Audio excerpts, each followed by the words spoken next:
Good morning, everybody. And for those of you online as well, good morning.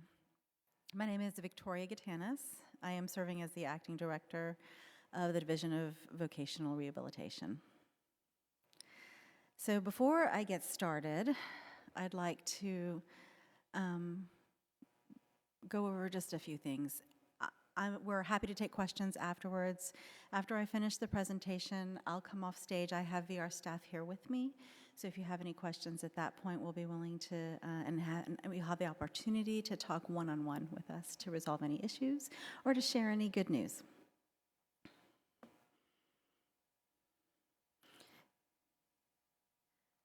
All right, before I get into who we are, I'm going to talk a little bit about who I am, my own kind of vision for VR, and then I'll get into some slides about who we are in general as VR, what our goals are, how we're measured, those types of things. So I care deeply about the work. Many of you who have attended or either virtually or in person Family Cafe may have seen me presenting as a former state director of special education. I currently serve as the acting division director of Voc Rehab. I have been a teacher of students with disabilities. I'm a parent of a young adult with disabilities. I am the daughter of a veteran with service-connected disability. And the opportunities for individuals with disabilities to obtain meaningful employment and career outcomes is close to my heart. So the thing that I love most about Family Cafe is our opportunities. We come at this work from very different places that are also very much the same, but our commitment to it and to problem solving, how to move forward together, to stay positive and solutions focused is something that I find immensely gratifying and important in moving the important work forward. So thank you for being here. Thank you for taking the time either to attend virtually or to be here in person. And I look forward to working with you to improving outcomes. So who we are. Vocational rehabilitation, although it started many, many, many years ago as something different, right now what it is it helps individuals with disabilities find, get, keep, or advance in employment. And those services that are provided through vocational rehabilitation are very individualized.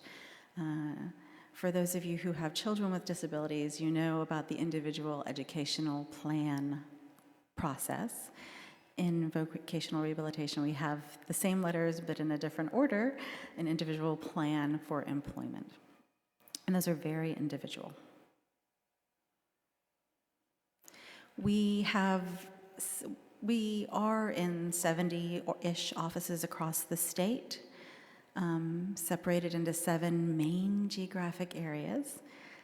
And so wherever you live in the state of Florida, you have access to an office or a unit that can help you identify how we can best serve you to move forward.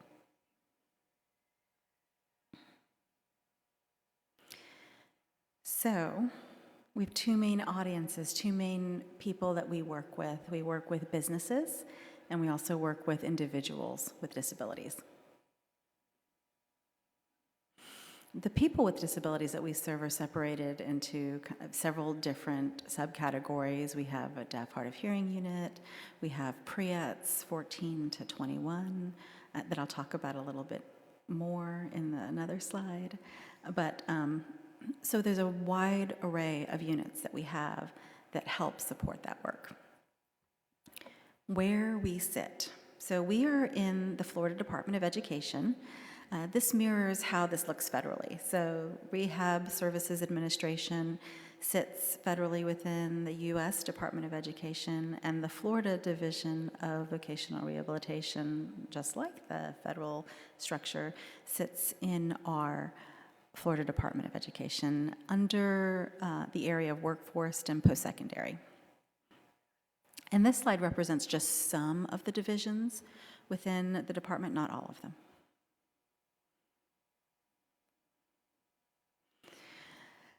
So the goals of the agency are prescribed by our laws, by state statute. It's identified for us by our legislature. And because we sit within the agency, the Florida Department of Education, we share those goals.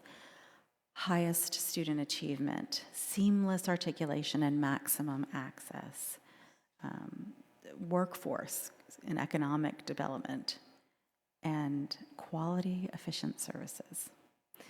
So those are the main goals of the agency and the main goals of our division.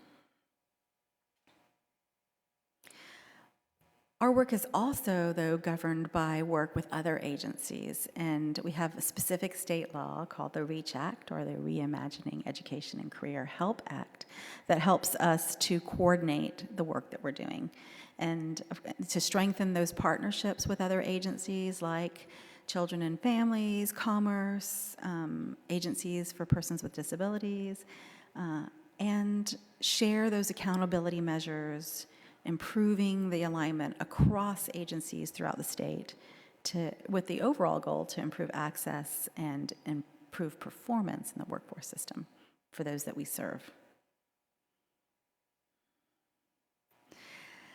Federally, because VR is a federal state program, that means that the state puts money in, and for every dollar that the state puts in, we are able to pull down 4 federal dollars. And that means we have federal measures or a report card that tells us how well we're doing. And those are governed through a portion of federal law called the Workforce Innovation and Opportunities Act. And this law governs career and adult ed. It touches a little bit on the K-12 sphere, but it also impacts other agencies and organizations in Florida like CareerSource and Commerce.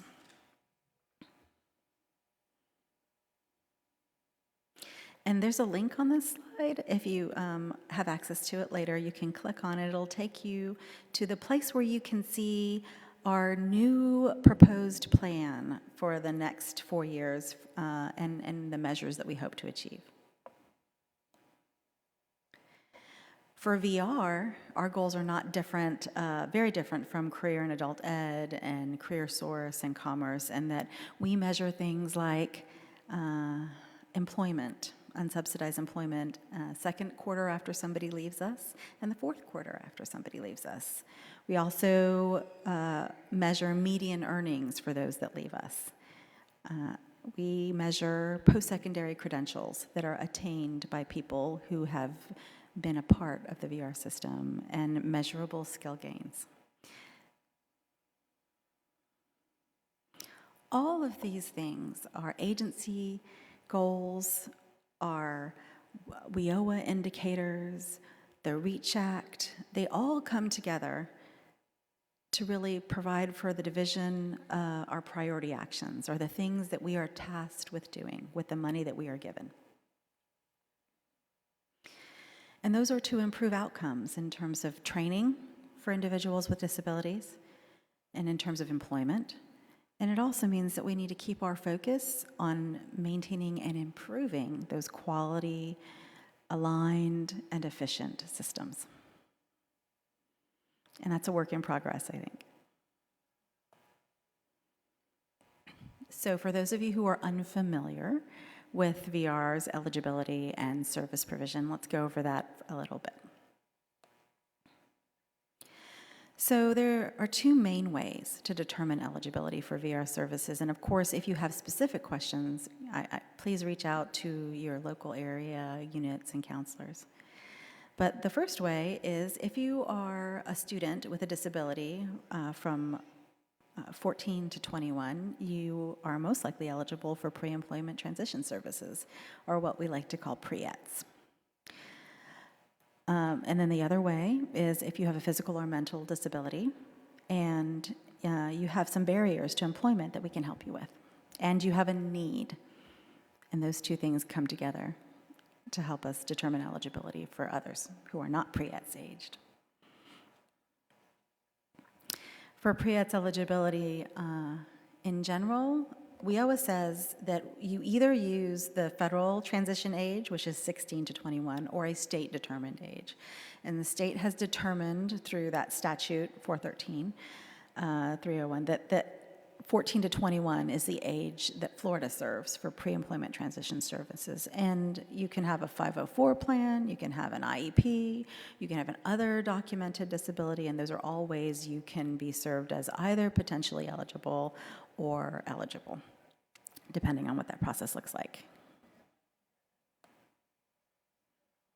So what pre-employment transition services mean? There are 5 core services. And you can see those on this slide.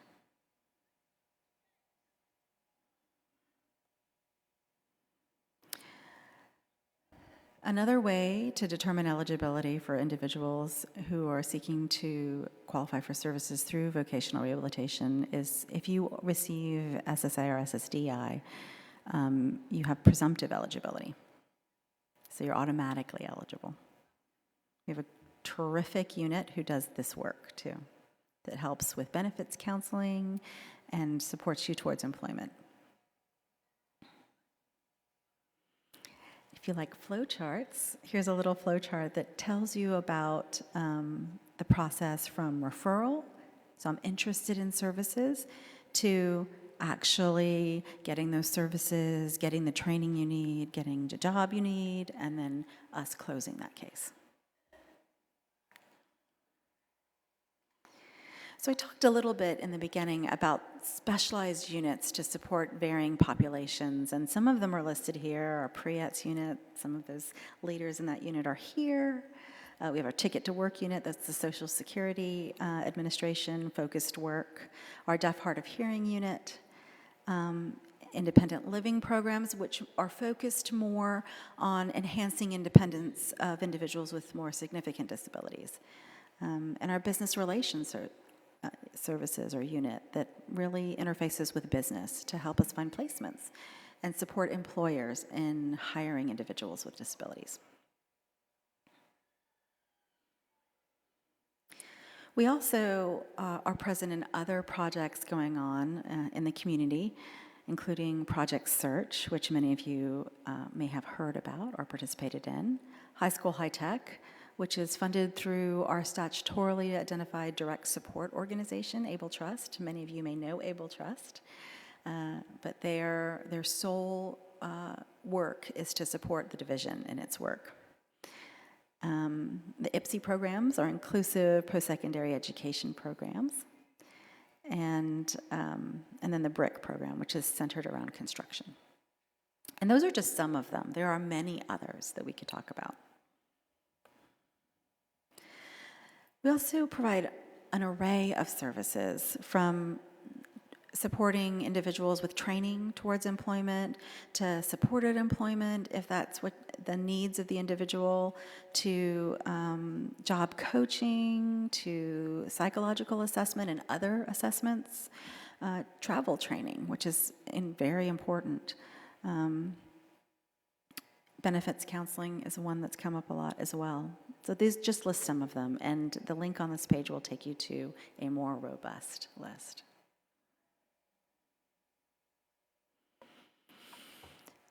So now we're going to go over a set of slides that talk about where we are right now based on the data, which is one of my favorites. So this PY in this slide stands for program year, which sort of aligns to a school year. And this is the last kind of verified data that we have. We're still right now in program year 2023. We're about to end in program year 2023 and move into program year 2024. But this slide shows you by area what those primary disability categories are that we serve in VR. And you can see overall across the state that the largest percentage of folks who come to us have a primary disability category as psychological or psychosocial.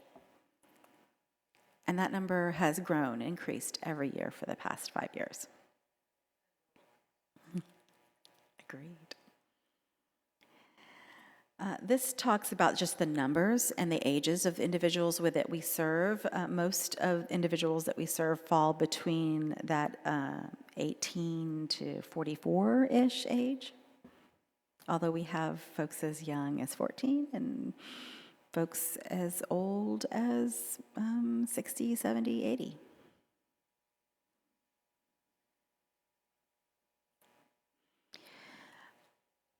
We are required by the feds to serve individuals 14 to 21 in pre-employment transition services.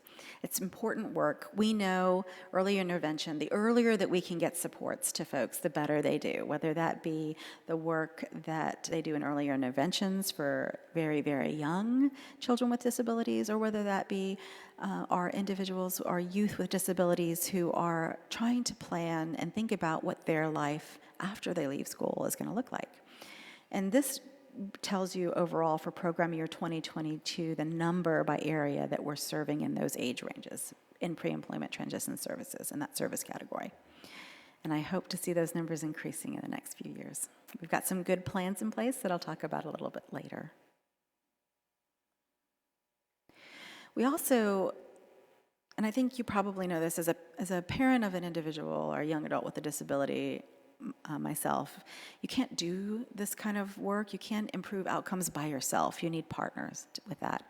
And that's true for a parent of somebody with a disability. It's also true for us as an organization. So we talk to folks in the community, we work with colleges and universities and training centers, because not only do we need more folks to help serve as rehabilitation counselors, we have a shortage in that area that we're working and partnering to increase, but we also need to be in places where folks get training and to be in careers.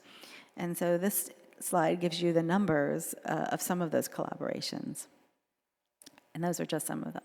We have some really interesting and exciting opportunities moving ahead in the year forward, so I hope these numbers will be larger when I report them out next year. So this slide tells you a little bit about what it looks like for our counselors working with individuals with disabilities and youth with disabilities. About anywhere between, depending on how you measure it, 50 to 70,000 individuals walk through our doors in the course of a year. Of those, some of them can find services and supports through other organizations. Some of them end up not needing us. And for those that actually make it through to the referral process, this is what it looks like in terms of applicants and community outcomes.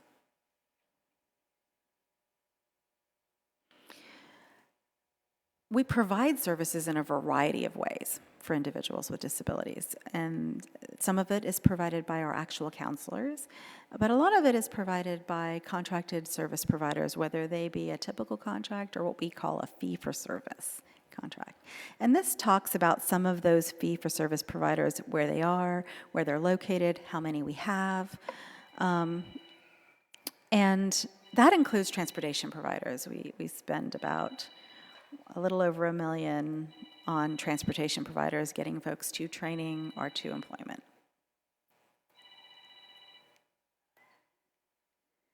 So I talked a little bit before about what our goals look like, our report card from the feds for our WIOA. Let's talk about how we're doing as a state.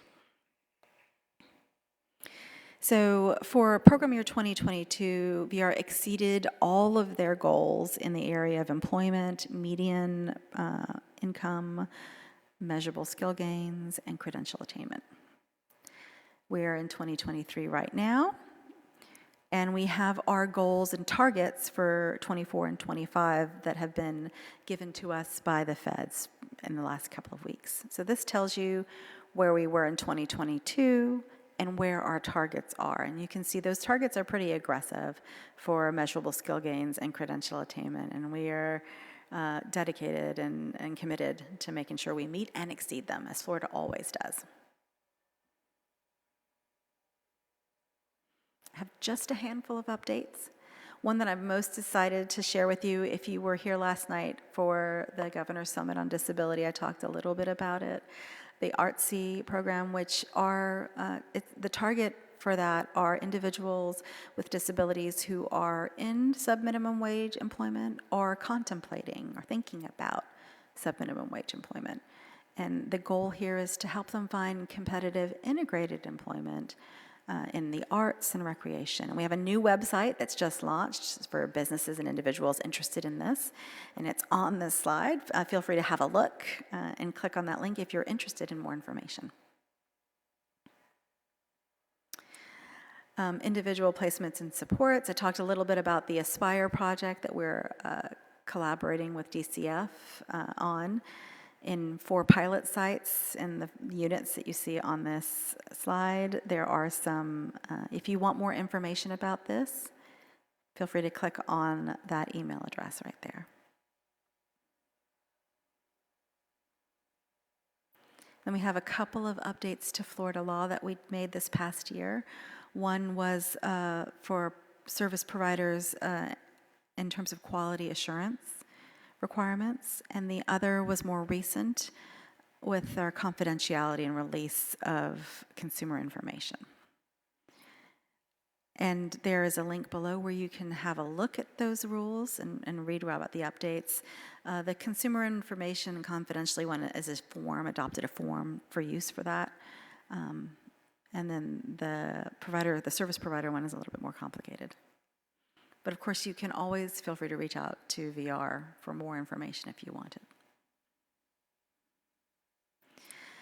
So again, if you have questions about how you can qualify for VR, how you can get access to pre-ET services like career camps, or through your school district who we partner with for those services, if you have any questions at all, the first line, the first best place to go is within the area that you live.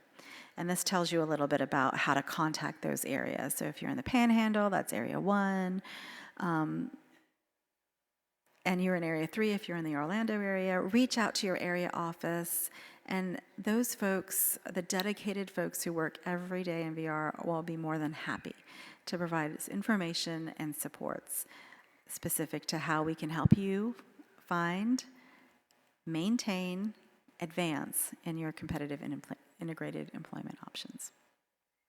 All right, so I'm going to take questions offline, but this slide deck also has my contact information. So if you are here and attending virtually, please feel free to reach out to me or fill out a pink card, which we will get and provide written answers to for the fabulous booklet that Family KPA produces every year. Thank you again for being here and for the time that you're spending to train and support individuals with disabilities. And I look forward to partnering with you guys.